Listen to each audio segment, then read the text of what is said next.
So I'm around athletes all the time. And, when we go and travel, there's a lot of busy athletes out there. It's hard to stay, hydrated. It's hard to stay on top of your nutrition. It's hard to stay, on in line with all those things to take care of your body. Well, today I'm bringing on PJ Glassey, who's a biohacking expert, and he's going to touch base on a lot of these things, some of the biohacking techniques that he uses, some of the techniques and methodologies that he uses for XGym. Check the link in the description. We're going to be talking about XGym and what he does with that. And we're going to be talking about nutrition for busy athletes, hydration for athletes, just the different types of fitness and training, which he focuses on time under tension. And the reason that he does that, there's so many awesome insights and wisdom here that he's sharing with us. And I think athletes can definitely take note of this to help them level up in their game, and not just from a physical side, but from a mental side too. So make sure to stay tuned. This is the Gametime Guru. So what time is it? Game time! This is the Gametime Guru podcast, where I interview sports figures from all over the world to help deliver a panoramic view on sports. So whether you're a former athlete, one of the crazies, or simply a casual sports fan, this is the perfect show for you as we peel back the curtains and learn from our guests every single week. I'm your host, Shane Larson, and I'm helping you see sports through a different lens. What's up, everybody? Welcome out to another episode of the Gametime Guru podcast. Shane Larson here, host of the show. Excited to be here with you guys for another interview.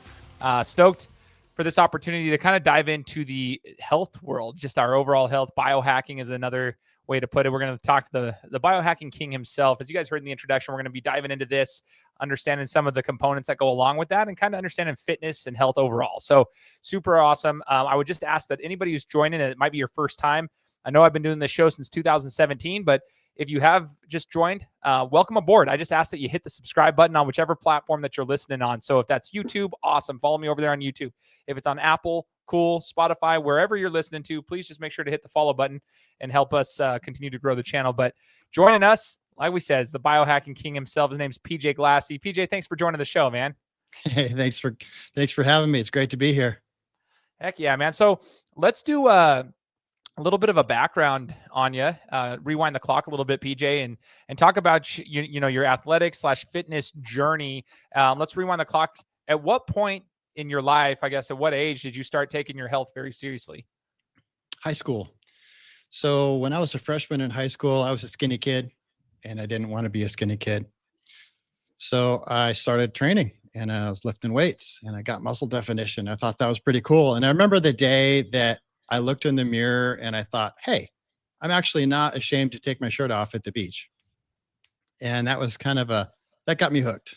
So then kept training. And, back then this was 1983, 1982. So that was back in the bodybuilding heydays. Yeah. So, I wanted to be a bodybuilder, but I just didn't have the genetics for it. So that didn't work out too well. And I was unwilling to take drugs. So I just made myself content with being toned and defined. And that was kind of my thing.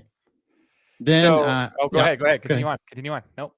Well, that's just got me started. And then when I went to college at SPU, I started out as a psych major, but then changed my major my senior year to exercise science. And that's what I graduated with. So I've got a lot of background and passion, dual passion in psychology and sports science and exercise.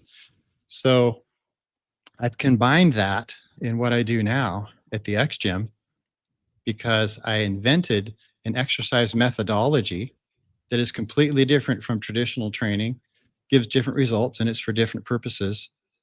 It's also a huge time hack.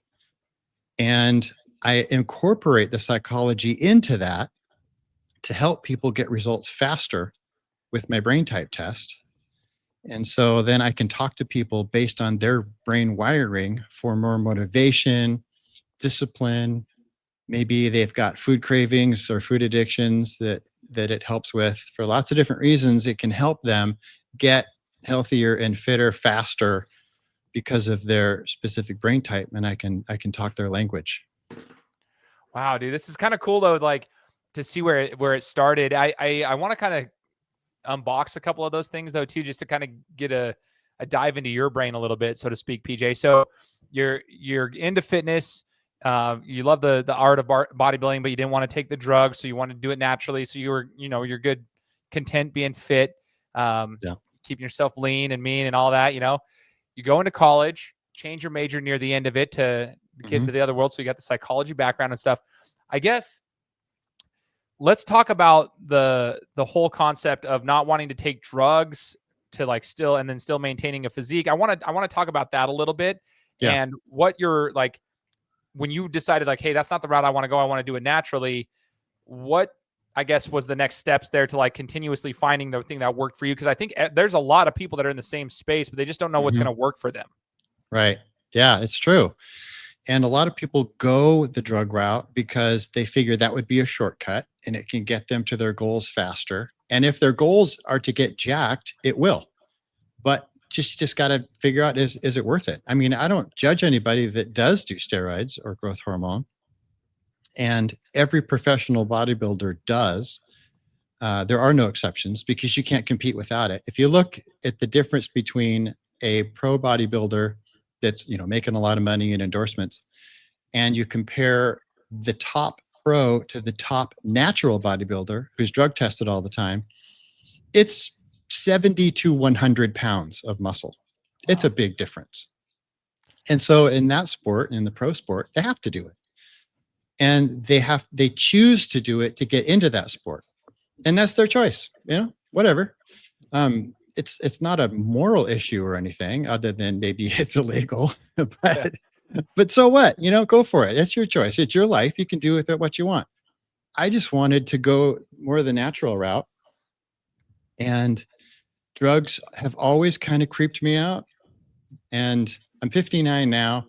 I'm on 0 drugs, no prescriptions, no nothing, because I have continued to choose that path of biohacking and health instead of enhancements and drugs and other things that are not natural. I love it. So the term biohacking, PJ, is something that was kind of unfamiliar to me until I worked for a guy named Russell Brunson, right? I worked for a guy named Russell Brunson. He's a marketing guru. So I worked for him for 6.5 years here at a company called ClickFunnels. And during that time, I met a couple people in that space. They're into the biohacking space, and I learned a couple of things about it. So let's talk about biohacking. So when you hear biohacking, some people might be unfamiliar to the term. What does that actually mean? Well, technically, it's somebody who uses science and technology to hack their health and get healthier. So an example of that would be wearables. My favorite wearable is my Apple Watch. It's an Apple Watch Ultra, and I had to get that model because it's the only one that has the heart rate monitor that actually works on my skin. My Garmin, all the other ones that have that little light that looks in and gets your heart rate, doesn't work, but the Apple Ultra does for me. Now, that model is also a phone. So, it's constantly transmitting and receiving and pinging. And so I use it for a heart rate monitor, but also for a timer, for some of the clients that I train. But I don't have it on all day. I don't have it on right now. And so I keep it off most of the time because of my biohacker side that says, hey, minimize that as much as possible because of the EMFs and the RFs, the radio waves. That's one example. And I wear an Oura ring every night to hack my sleep.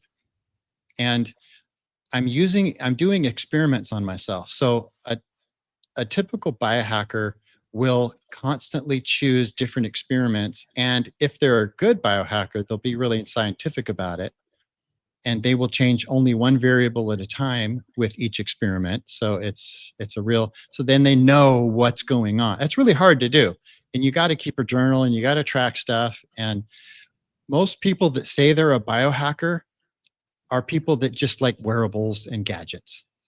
And they like talking about, health and hacking and all that kind of stuff, but they're not really legit. There's very few legit true biohackers because we're using that technology, but we're also using legit science and running our own experiments.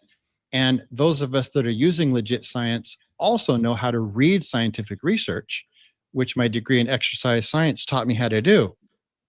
And because I learned that in college, I know what studies are good and what studies aren't.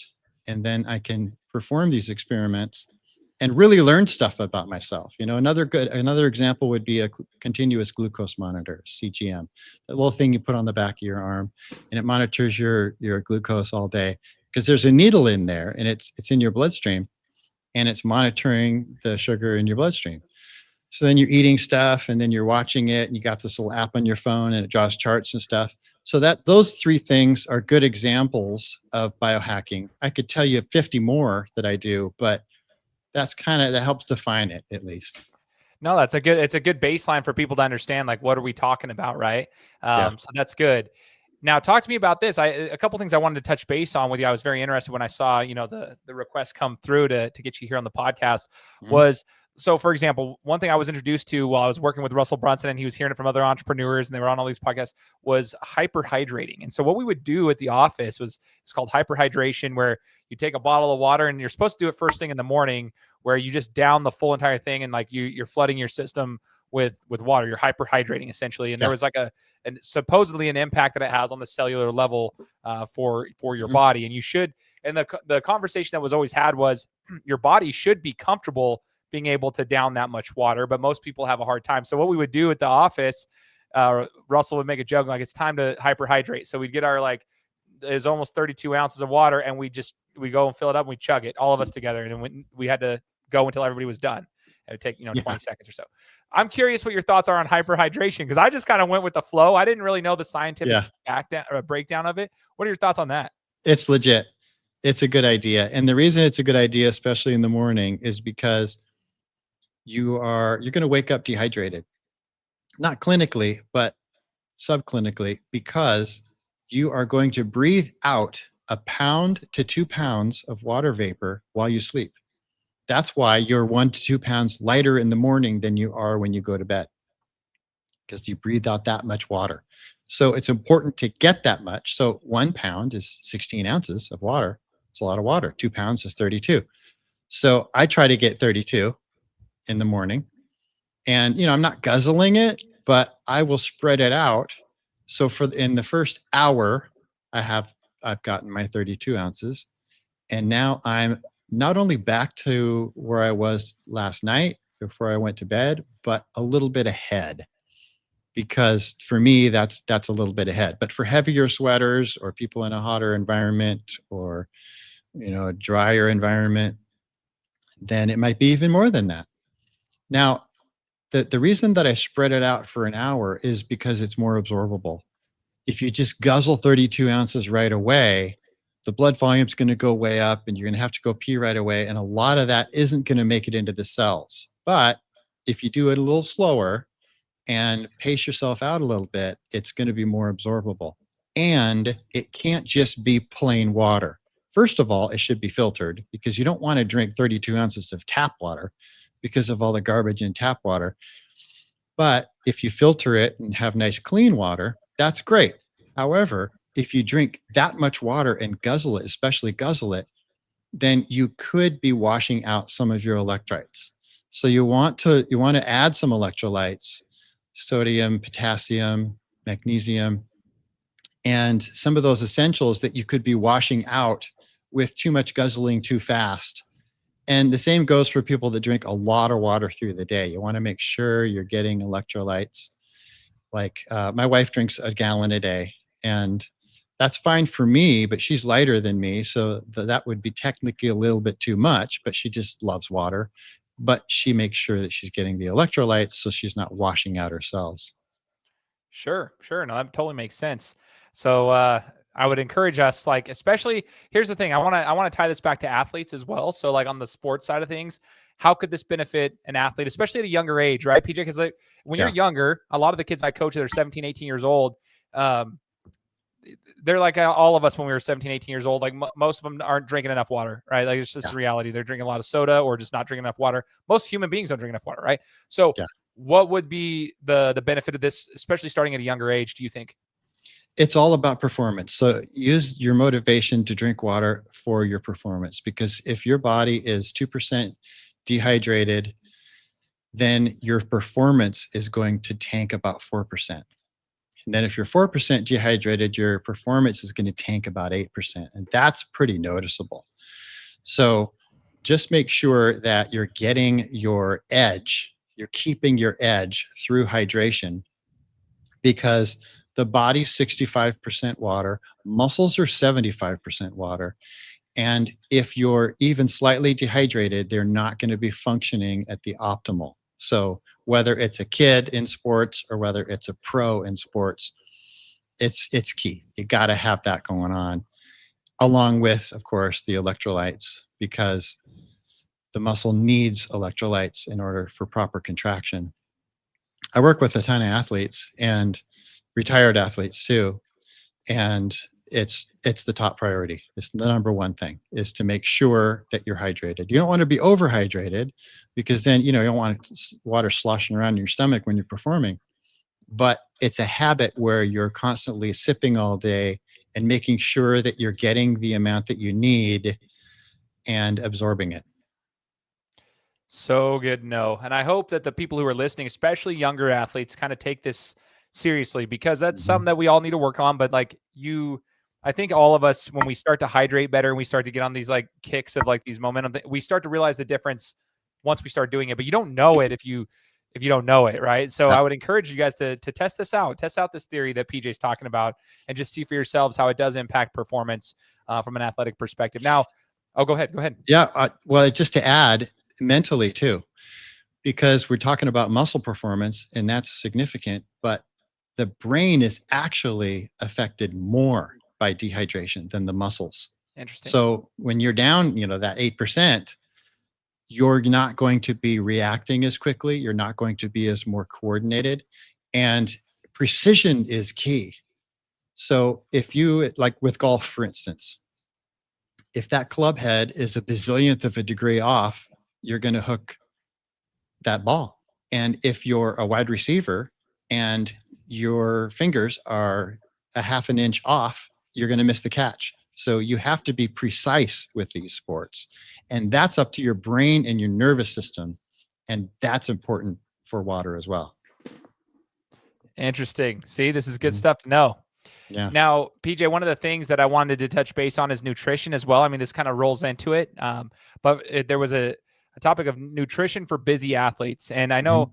especially younger folks who are traveling a lot. There's a lot of travel in club sports these days, PJ, and that requires a lot of either planning ahead or just how. Like, this is what I want to try to get to them. Like, how do you supply yourself with the right nutrients while you're on the road, while you're traveling to do all these things, whether you're, a lot of kids are in club basketball, club volleyball. So they're playing Mhm. multiple games in a weekend. They're traveling for 3, 4, 5 days at a time. They're eating out like at fast food joints and stuff to just kind of replenish, get some stuff, taking a diet soda here and there, whatever.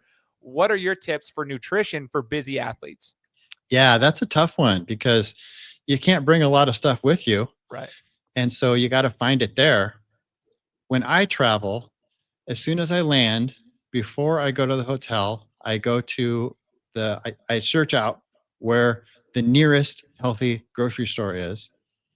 And if there's not a healthy grocery store, then I will just go with real food and I'll buy that. I try to book myself in a hotel with at least a mini fridge.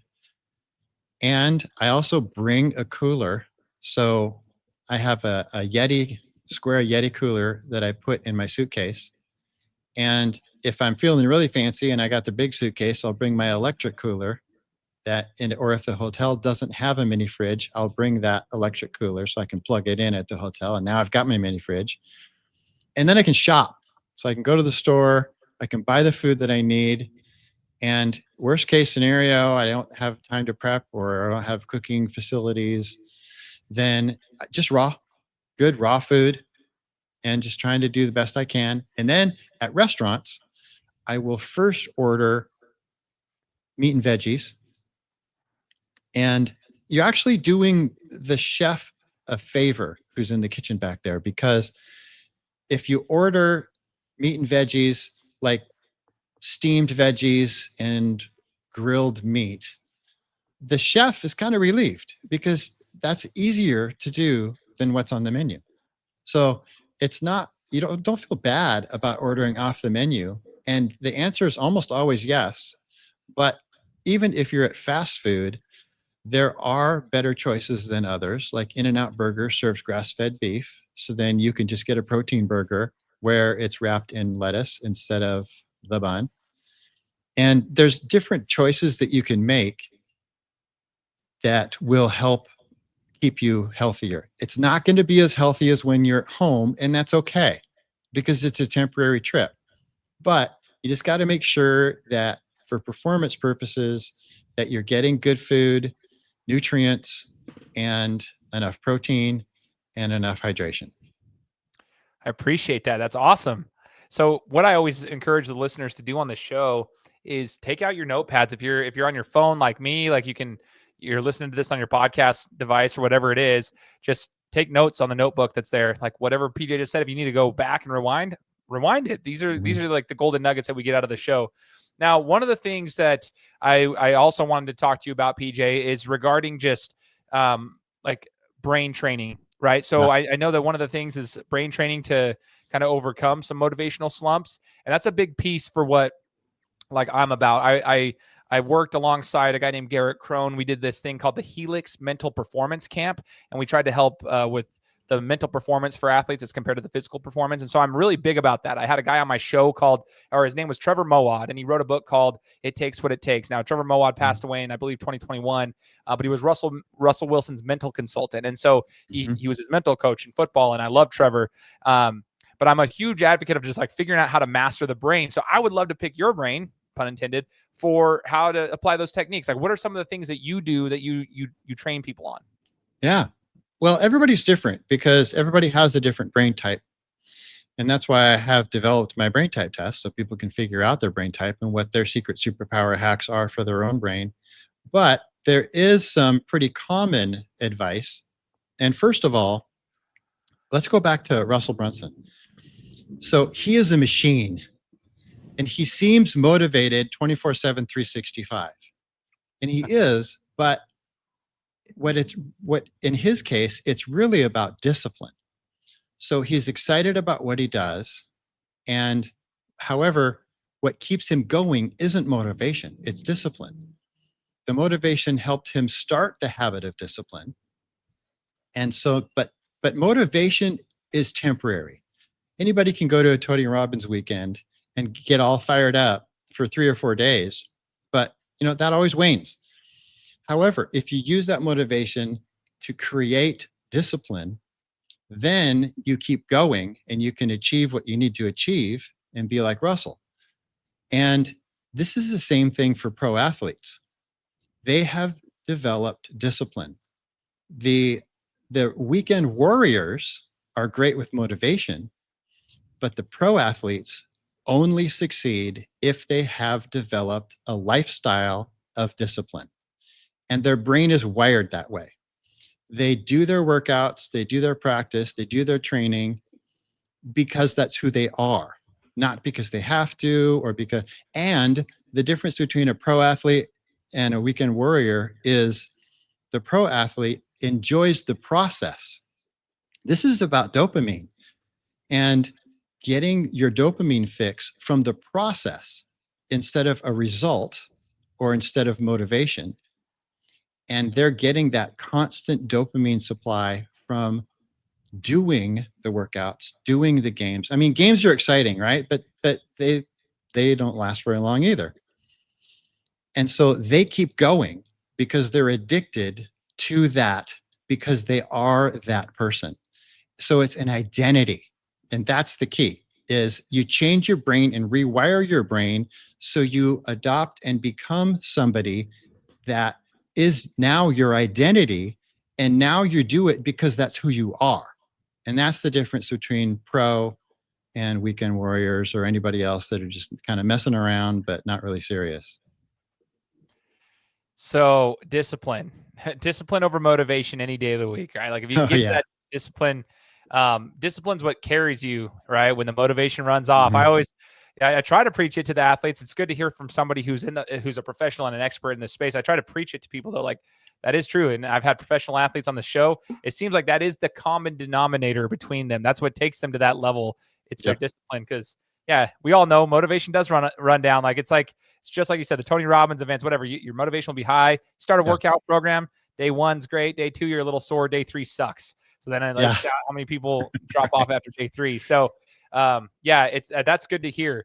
Now, PJ, I want to kind of pick your brain on just XGym as a whole. That's one of the notes I had on my list right here. That's why I was just checking. Is making sure to learn about XGym. You've referenced it. We've talked about it in the introduction. XGym. What is XGym? XGym uses a specific methodology that I invented to save time, to tone and define instead of bulk up, and provide functional training in a safer way so people aren't getting injured like they are with traditional training. Traditional training is great. That was invented back in 1891. And it's still great for people that want to get jacked.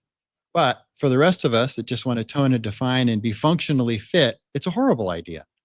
And so my stuff is about functional fitness, about training the nerves, training the muscles, training the brain, so people get endurance and strength in just 21 minutes twice a week. So it's a huge time hack. And that's equivalent to about 7 hours of traditional training because of the methods that I had invented. And I started right out of college and I started experimenting on my clients. I was training people mostly out of their homes back then. And it took me 11 years and with lots of experiments, but I developed the 7 methods that I have and 30 splinter techniques. And it's a whole system. And it's more about time under tension, getting to complete muscle fatigue at the end versus traditional sets and reps where it's herky jerky with heavy weights. And again, it's great for strength and traditional is great for bulking. But for the rest of us that aren't interested in that anymore, I used to be, but I'm not anymore. And I'm past that phase. And it's just a different market. Traditional is great for certain people and I highly recommend it. CrossFit is great for certain people. I highly recommend it. But if you're not looking for those results, then we're the other alternative. So it's just a different market, but it's more about functional training. And so people get better at sports doing the XGym methods because it's so intensive nerve training, because there's so much control to the movements and it's mindful movements and you have to concentrate the entire time versus traditional training where while you're doing your reps, you can watch TV or talk to your friends and you're just getting your sets and reps in.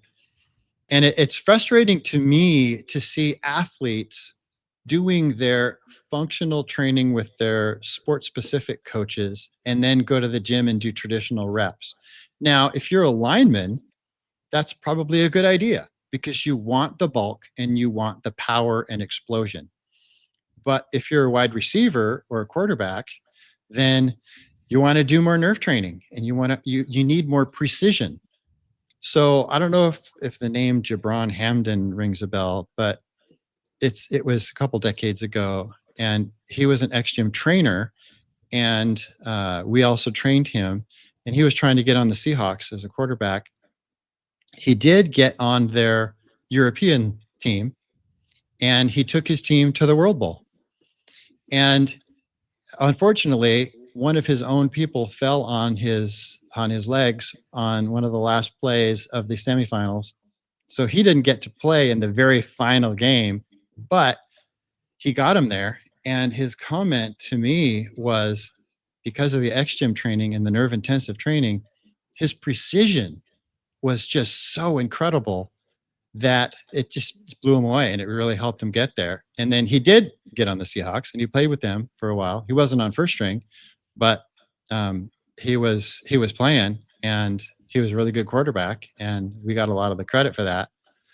And so that's a good example of precision and in a sport where you need the precision. Quarterbacks have to have precision. Wide receivers have to have precision. So those are 2 positions that would really benefit from this style of training. So with Jabron Hamden, which I wonder if he's related to Bush Hamden. I got to check that out. Anyway, with Jabron, like you mentioned precision, Mhm. How does your 21-minute workout or your XGym, your philosophies, your methodology, like how would that help? Like what's an example that you Yeah, use that you could share with us that would help with that? I sure. guess you've referenced, I just want to see like if we can give a specific example for the listeners. Yeah. So one of the motions that we do, one of the methods is slow motion, and it's just 7 seconds up, 7 seconds down. So imagine yourself doing a push up.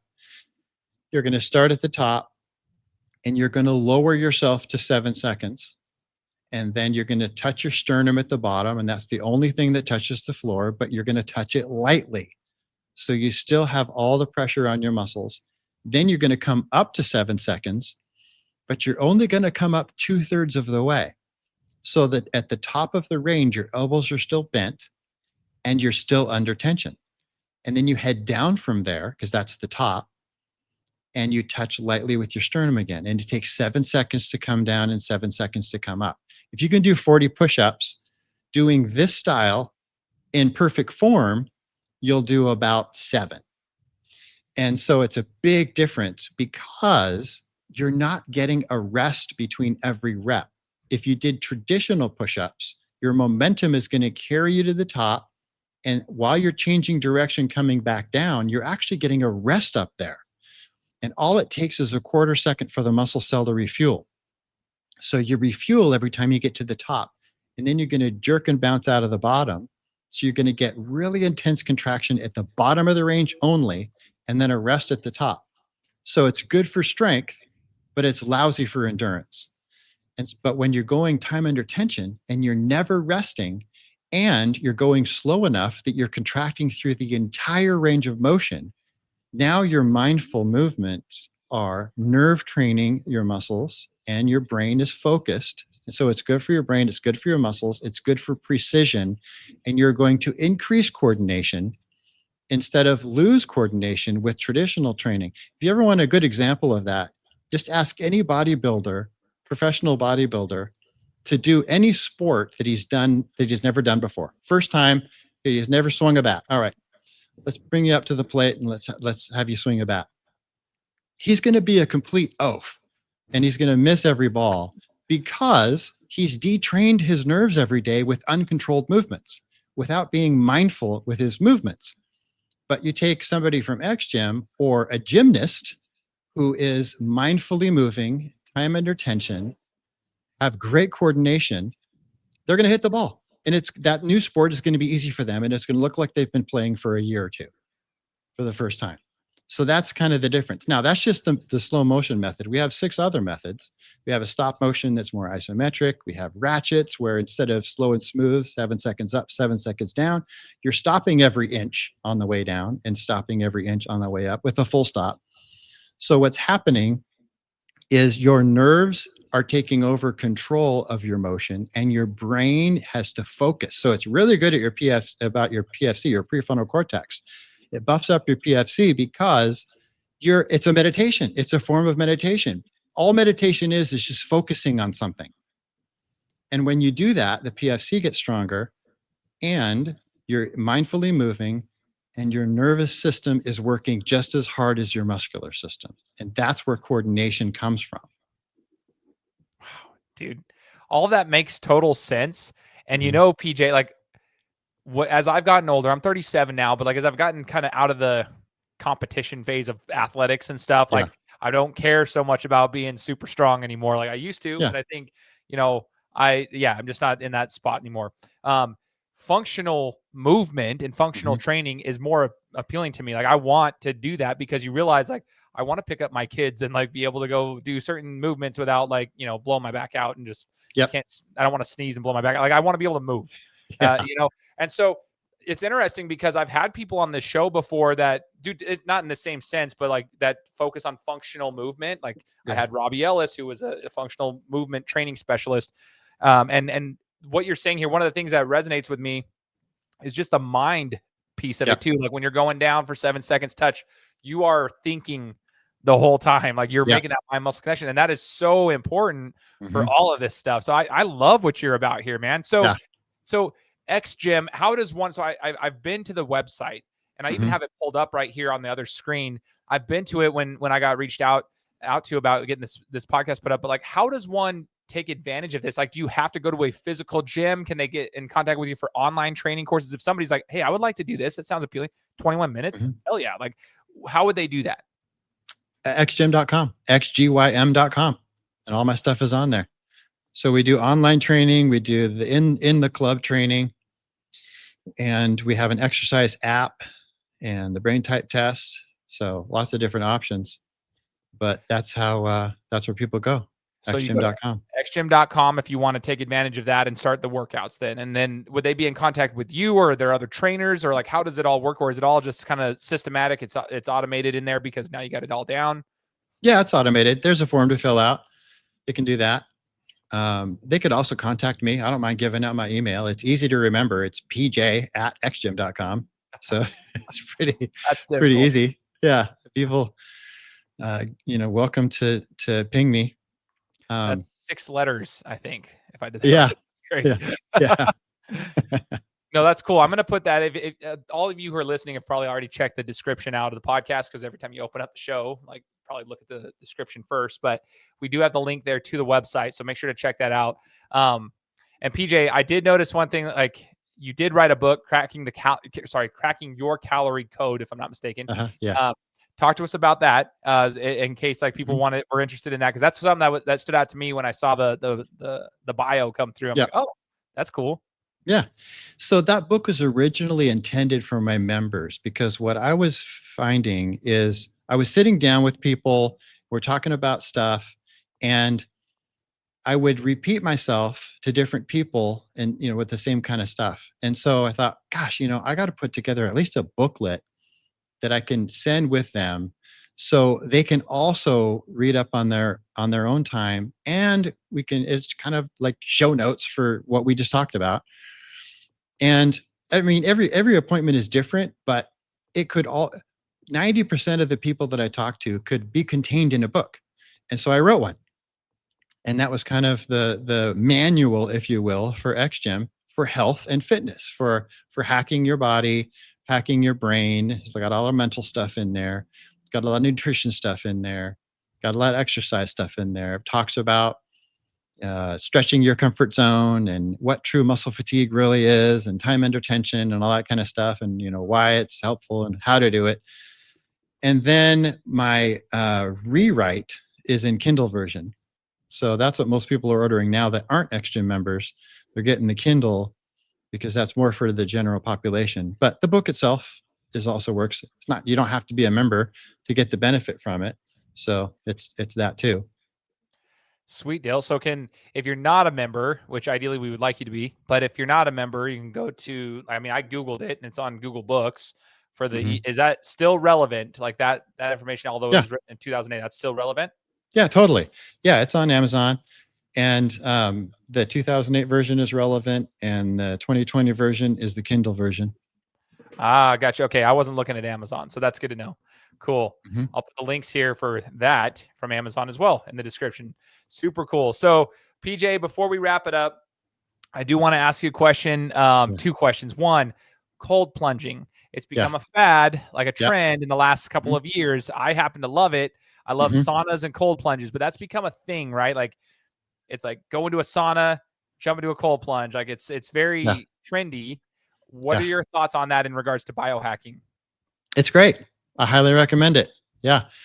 But do it smart, research it first, and just, you don't want to get too cold and too long, and you want to build up to it.